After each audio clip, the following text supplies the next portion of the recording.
So one simple question has been crossing my mind ever since I saw that useless sack of monkey turds, Senator Joe Manchin of West Virginia, go on Fox News and say, no, I've tried everything humanly possible. I just can't support it. If I can't explain it to my people in West Virginia, I can't do.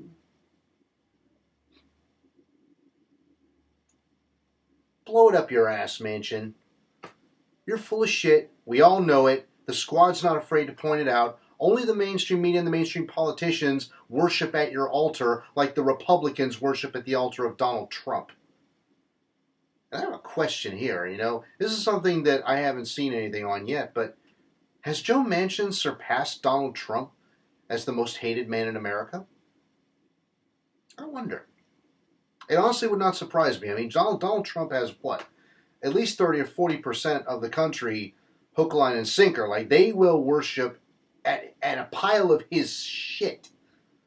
They will eat his shit if he commands them to. That is how much he's got them, in his clutches. It's scary, man. It really is.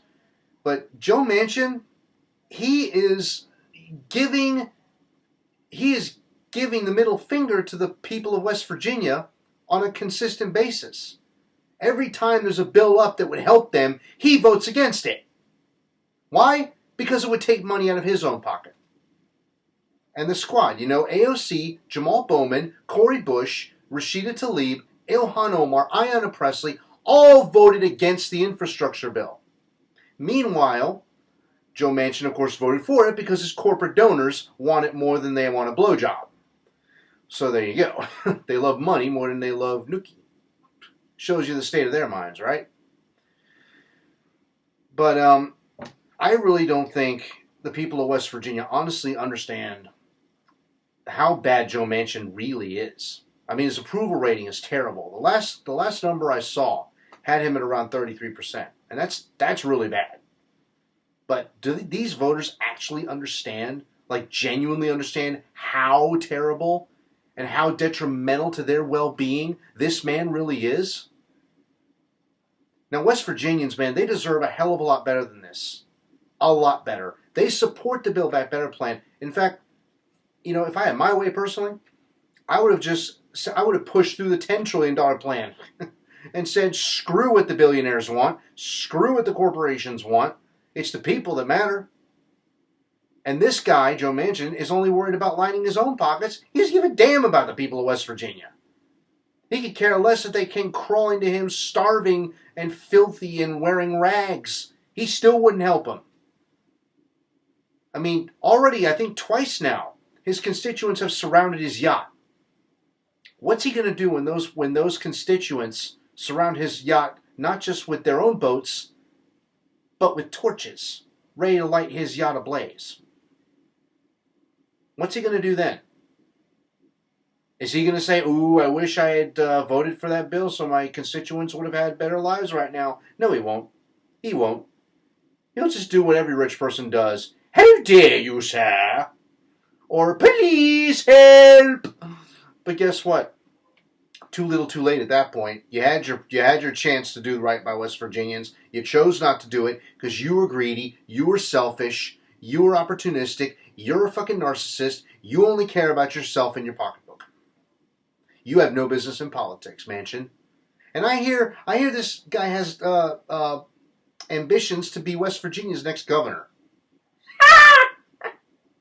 Good luck. Good luck. You may as well just vote for the Republican because you're going to get the same crap either way. This guy is a cancer, not just on the Democratic Party, but on American politics in general. For me, Joe Manchin is now public enemy number one. It's not so much... a lot of liberals out there will say, well, we should be afraid of Trump. What about Trump? It's not Trump you should be afraid of. It's his supporters. The ones who will actually pick up the guns and come after you with them. They are the people you should be afraid of. They are the ones you need to be preparing for. They are the ones you need to defend yourself against if the occasion arises. Not Trump, his followers. Because just like Hitler, Trump would be a nobody if he didn't have his followers. I mean, really, would the world know who Adolf Hitler was if he didn't have that whole Nazi party behind him? Nah, he was just being this goofy little man in the backwoods of Germany somewhere who nobody cared about, just wallowing in his own hatred and his own self-pity. Because, a lot of people don't know this, but Hitler was part Jewish. He was half Jewish. I believe it was his mother who was Jewish, if I'm not mistaken. And it was a Jewish doctor that treated him, and as a result of him not being able to cure his mother when she died, he developed a hatred of all Jews. At least that's the story. All right, that's just part of the story. But in any event, I'm getting off track here. Joe Manchin, somebody either needs to challenge him in 2024. I nominate Richard Ojeda. Richard, I'm looking at you. Time to knuckle up. I know you can beat him, buddy. Or if he decides to run for governor, still, Richard Ojeda. This guy, this West Virginian, knows how to fight, and he ain't taking any crap. He's on the left. He is like the left version of Joe Manchin. He will drag anybody around him who isn't playing ball with the progressive side by their balls. And he ain't going to let go until they submit. That's the kind of fighter West Virginians need right now. So, I really do think that if push came to shove, if you polled people, Joe Manchin would be the most hated politician in the country right now. And with damn good reason.